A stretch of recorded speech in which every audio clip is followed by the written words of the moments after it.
என்னை காண்பவரே, தினம் காப்பவரே, என்னை காண்பவரே,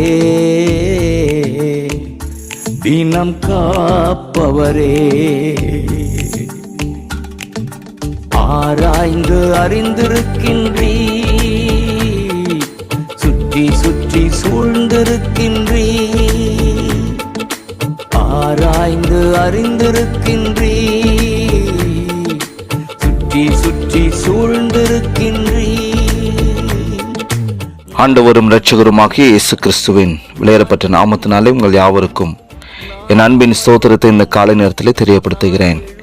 என்னாகமத்தின் புஸ்தகம் 10ஆம் அதிகாரம் 35-36 வசனங்கள். பெட்டியானது புறப்படும் போது மோசே, கர்த்தாவே எழுந்தருளும், உம்முடைய சத்துருக்கள் சிதறடிக்கப்படுவார்களாக, உம்மை பகைக்கிறவர்கள் உமக்கு முன்பாக ஓடி போவார்களாக என்பான்.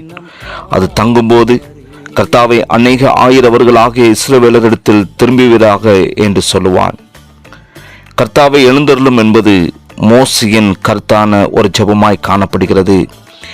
இஸ்ரவேல் மக்கள் வனாந்தரத்தில் 40 வருடங்கள் அவர்கள் இருந்த பொழுது, பாளையம் புறப்படுகிறதான அந்நேரத்திலும் கர்த்தாவை எழுந்தருளி எங்களுக்கு முன்பாக செல்லும் என்றும், அது தங்குகிறதான நேரத்தில் கர்த்தாவை எங்களிடத்தில் திரும்பும் என்றும் சொல்லி அவர்கள் ஜெபிக்கிறவர்களாக காணப்பட்டான். வாழ்க்கை என்பதும் பிரயாணமாய் போக்குவரத்துமாய் காணப்படுகிறது. நாமும் கூட கர்த்தாவை எழுந்தருளி எங்களுக்கு முன்பாக செல்லும் என்றும், நாம் இருக்கிறதான பொழுது எங்களோடு கூட நீர் தங்கியிரும் என்று மோசே போல நாமும் ஜெபிக்க வேண்டும். கர்த்தர் எழுந்தருளி அவர் முன் செல்கிறதான பொழுது சத்துருக்கள் சிதறடிக்கப்படுவார்கள். இஸ்ரவேல் ஜனங்கள் தங்களுடைய பிரயாணத்தில் அநேக சத்துருக்களை அவர்கள் சந்தித்தார்கள். ஆனாலும் ஒருவராலும் இவர்களை மேற்கொள்ள முடியவில்லை. காரணம், இவர்களோடு கூட சென்ற கர்த்தர் சத்துருக்களை முற்றிலுமாக சிதறடித்தார்.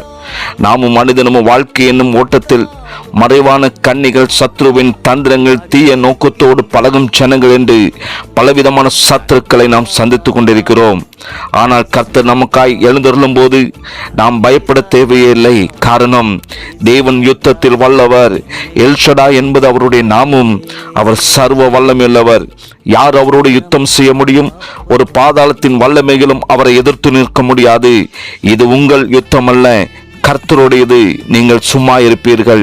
கர்த்தர் எழுந்தருளி முன் செல்கிறதான பொழுது உங்களை பகைக்கிறவர்கள் ஓடி போவார்கள்.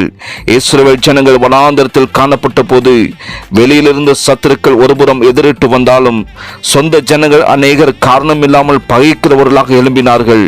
ஆனாலும் ஒருவனாலும் மோசைக்கு முன்பாக நிற்க முடியவில்லை. அதுபோல ஒருவேளை உங்களோடு நன்றாக பழகியவர்கள் நாட்கள் செல்லும் போது வெறுக்க துவங்கியிருப்பார்கள்.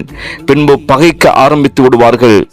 ஆனால் உங்களுக்காக கர்த்தர் எழுந்தருளி இருப்பதால் உங்களை பகைக்கிறவர்கள் உங்களுக்கு முன்பாக ஓடி போவார்கள்.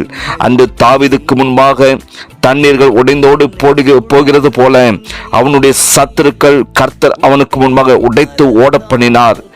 அதுபோல உங்களை பகைக்கிறவர்கள் உடைத்து ஓட பண்ணுகிற தேவனாக காணப்படுகிறார்.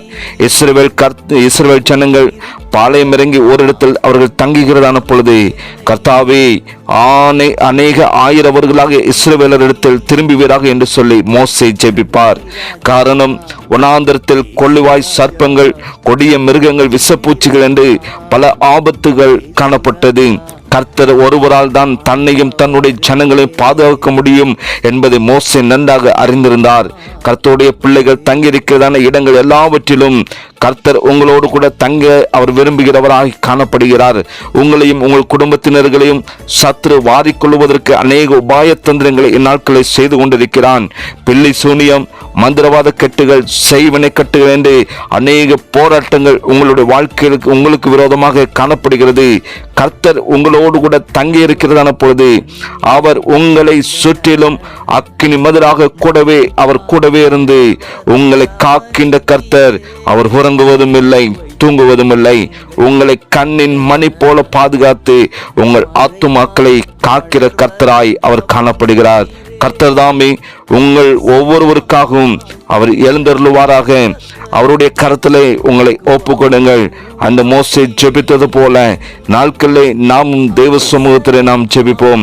கர்த்தாவே எழுந்தருளும், எங்களுக்காக நீர் நில்லும், எங்களுக்காக நீர் யுத்தம் செய்யும் என்று தேவ சமூகத்தில் நாம் ஜெபிப்போம். கர்த்தர் உங்களோடு கூடவே இருந்து யுத்தங்கள் செய்ய அவர் வல்லமுள்ள தேவனாயிருக்கிறார். அவருடைய கரத்தில் உங்களை ஒப்புக்கொடுங்கள். கர்த்தர் பெரிய காரியங்களை செய்வார். ஜெபிப்போமா? எங்களை நேசிக்கிற அன்பின் நல்ல தகப்பனை, இந்த காலை வேளைக்காக நாங்கள் உமக்கு நன்றி செலுத்துகிறோம். நீர் எங்களுக்காக எங்களோடு கூட வந்து யுத்தம் செய்கிறவராய் இருக்கிறீர். எங்களுக்கு விரோதமாய் சகல விதமான ஆயுதங்களையும் அப்போ ஒன்றுமில்லாமல் போகும்படியாக கர்த்தர் நீர் வல்லமையான காரியங்களை செய்கிறீர். அதற்காக உமக்கு நன்றி செலுத்துகிற ஆண்டவரே, தகப்பனே, நீர் ஒரு நாளும் எங்களை வெட்கமடைய செய்கிற தேவன் அல்ல.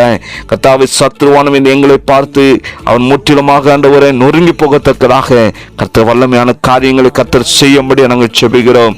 பிதாவே, உமக்கு நன்றி. தம்முடைய பிள்ளைகளுக்கு சகாயராய் கர்த்தாவே எல்லா விதமான உதவிகளும் ஒத்தாசைகளும் செய்கிற தேவனாய் தம்முடைய பிள்ளைகளோடு கூடவே இருந்து கர்த்தர் வழி நடத்தும், பாதுகாத்துக் கொள்ளும். இயேசுவின் நாமத்தில் ஜெபிக்கிறோம் நல்ல பிதாவே.